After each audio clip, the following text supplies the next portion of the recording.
أعوذ بالله من الشيطان الرجيم بسم الله الرحمن الرحيم ومن يرغب عن ملة إبراهيم إلا من سفه نفسه ولقد اصطفيناه في الدنيا وإنه في الآخرة لمن الصالحين إذ قال له ربه أسلم قال أسلمت لرب العالمين ووصى بها إبراهيم بنيه ويعقوب يا بني إن الله اصطفى لكم الدين فلا تموتن إلا وأنتم مسلمون أم كنتم شهداء إذ حضر يعقوب الموت إذ قال لبنيه ما تعبدون من بعدي قالوا نعبد إلهك وإله آبائك إبراهيم وإسماعيل وإسحاق إلها واحدا ونحن له مسلمون۔ اور کون ہے جو ابراہیم علیہ السلام کے دین سے روگرداں ہو سوائے اس کے جس نے خود کو مبتلائے حماقت کر رکھا ہو، اور بے شک ہم نے انہیں ضرور دنیا میں بھی منتخب فرما لیا تھا، اور یقیناً وہ آخرت میں بھی بلند رتبہ مقربین میں ہوں گے۔ اور جب ان کے رب نے ان سے فرمایا میرے سامنے گردن جھکا دو تو عرض کرنے لگے میں نے سارے جہانوں کے رب کے سامنے سر تسلیم خم کر دیا۔ اور ابراہیم علیہ السلام نے اپنے بیٹوں کو اسی بات کی وصیت کی، اور یعقوب علیہ السلام نے بھی یہی کہا اے میرے لڑکو، بے شک اللہ نے تمہارے لیے یہی دین اسلام پسند فرمایا ہے، سو تم بہر صورت مسلمان رہتے ہوئے ہی مرنا۔ کیا تم اس وقت حاضر تھے جب یعقوب علیہ السلام کو موت آئی، جب انہوں نے اپنے بیٹوں سے پوچھا تم میرے انتقال کے بعد کس کی عبادت کرو گے؟ تو انہوں نے کہا ہم آپ کے معبود اور آپ کے باپ دادا ابراہیم اور اسماعیل اور اسحاق علیہم السلام کے معبود کی عبادت کریں گے جو معبود یکتا ہے، اور ہم سب اسی کے فرما بردار رہیں گے۔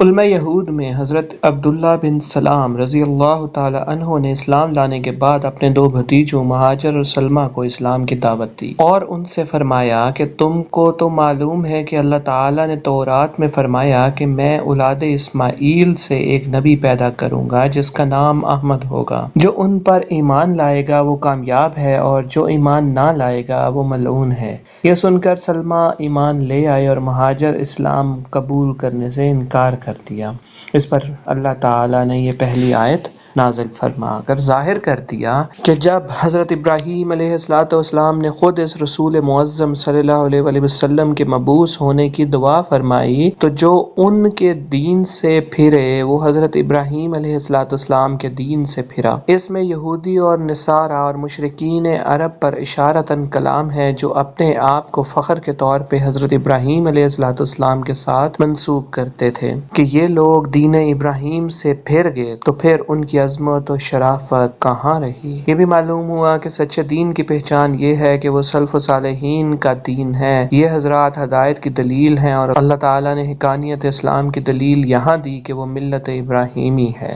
اللہ تعالیٰ نے حضرت ابراہیم علیہ السلام کو رسالت اور خلت کے لیے چن لیا، یعنی آپ کو اپنا رسول اور خلیل بنایا۔ حضرت ابراہیم اور حضرت یعقوب علیہ السلام نے اپنی اولاد کو دین حق پر ثابت قدمی کی وصیت فرمائی۔ اس سے معلوم ہوا کہ والدین کو صرف مال کے متعلق ہی وصیت نہیں کرنی چاہیے بلکہ اولاد کو عقیدہ صحیحہ، اعمال صالح، دین کی عظمت، دین پر استقامت، نیکیوں پر مداوت اور گناہوں سے دور رہنے کی وصیت بھی کرنی چاہیے۔ اولاد کو دین سکھانا اور ان کی صحیح تربیت کرتے رہنا والدین کی ذمہ داری ہے، جیسا کہ حضرت انس رضی اللہ تعالی عنہ سے روایت ہے۔ نبی کریم صلی اللہ علیہ وآلہ وسلم نے ارشاد فرمایا، اپنی اولاد کے ساتھ نیک سلوک کرو، انہیں اچھے آداب سکھانے کی کوشش کرو۔ حضرت عبداللہ بن عمر رضی اللہ تعالی عنہ نے ایک شخص سے فرمایا، اپنے بچے کی اچھی تربیت کرو کیونکہ تم سے تمہاری اولاد کے بارے میں پوچھا جائے گا، تم نے اس کی کیسی تربیت کی اور تم نے اسے کیا سکھایا۔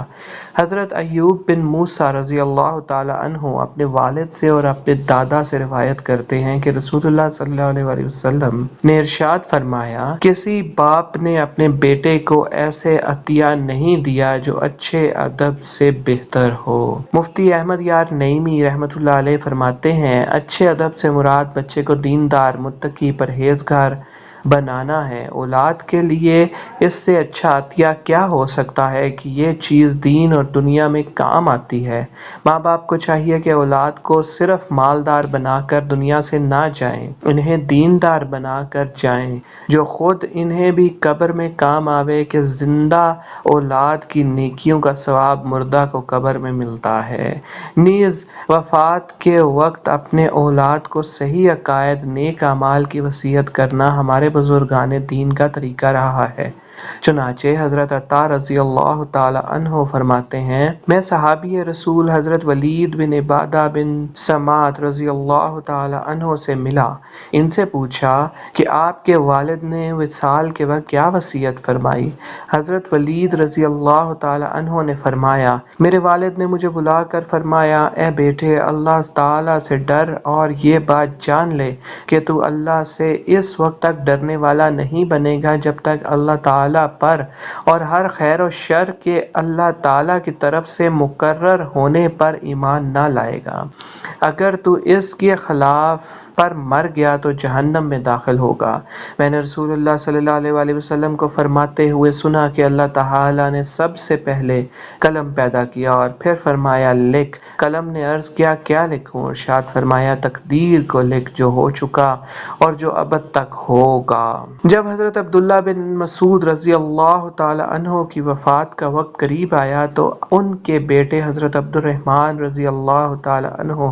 نے عرض کیا، مجھے کچھ وصیت کیجیے۔ حضرت عبداللہ بن مسعود رضی اللہ تعالی عنہ نے فرمایا، میں تمہیں وصیت کرتا ہوں کہ تم اللہ تعالی سے ڈرتے رہو، زیادہ وقت اپنے گھر میں رہو، اپنی زبان کی حفاظت کرو اور اپنی خطاؤں پر رویا کرو۔ حضرت علقمہ تاردی رحمۃ اللہ علیہ نے اپنی وفات کے وقت اپنے بیٹے کو وصیت کرتے ہوئے فرمایا، اے بیٹے، جب تمہیں لوگوں کی مجلس اختیار کرنی پڑے تو ایسے آدمیوں کی صحبت اختیار کر کہ جب تو ان کی خدمت کرے تو وہ تیری حفاظت کریں، اور اگر تو اس کی مجلس اختیار کرے تو وہ تجھے زینت دیں، اگر تجھے کوئی مشقت پیش آئے تو وہ برداشت کریں، اور اس آدمی کی صحبت اختیار کر جب تو بھلائی کے ساتھ اپنا ہاتھ پھیلائے تو وہ اس سے پھیلائے، اور اگر وہ تم سے کوئی اچھائی دیکھے تو اسے شمار کرے، اور اگر برائی دیکھے تو اسے روکے۔ اس آدمی سے دوستی اختیار کر کہ جب تو اس سے مانگے تو وہ تجھے دے، اور اگر خاموش رہے تو خود بخود دے، اگر تجھے کوئی پریشانی لاحق ہو تو وہ غم خواری کرے۔ اس آدمی کی صحبت اختیار کرو کہ جب تم بات کہو تو وہ تمہاری بات کی تصدیق کرے، اگر تم کسی کام کا ارادہ کرو تو وہ اچھا مشورہ دے، اگر تم دونوں میں اختلاف ہو جائے تو وہ تمہاری بات کو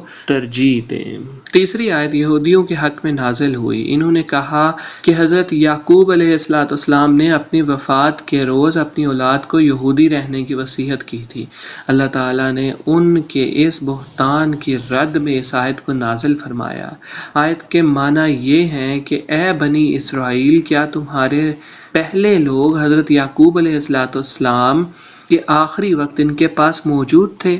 جس وقت انہوں نے اپنے بیٹوں کو بلا کر ان سے اسلام اور توحید کا اقرار لیا تھا، اور یہ اقرار لیا تھا جو کہ مذکورہ آیت میں موجود ہے۔ حضرت اسماعیل علیہ السلام کو حضرت یعقوب علیہ السلام کے آبا یعنی باپو میں داخل کیا، حالانکہ آپ علیہ السلام حضرت یعقوب علیہ السلام کے حقیقی والد نہ تھے۔ یہ اس لیے ہے کہ آپ علیہ السلام ان کے چچا ہیں، اور چچا باپ کی طرح ہوتا ہے، جیسا کہ حدیث شریف میں ہے۔ آپ علیہ السلام کا نام اسحاق سے پہلے ذکر فرمانا دو وجہ سے ہے۔ ایک تو یہ کہ آپ حضرت اسحاق علیہ السلام سے 14 سال بڑے ہیں، اور دوسرا اس لیے کہ آپ سید عالمین صلی اللہ علیہ وآلہ وسلم کے آبا میں سے ہیں۔ یا اللہ ہمیں دین کو سمجھنے اور اس پہ چلنے کی توفیق عطا فرما، دنیا بھر کے مسلمانوں پہ اپنا رحم فرما، آمین۔ صدق اللہ العظیم۔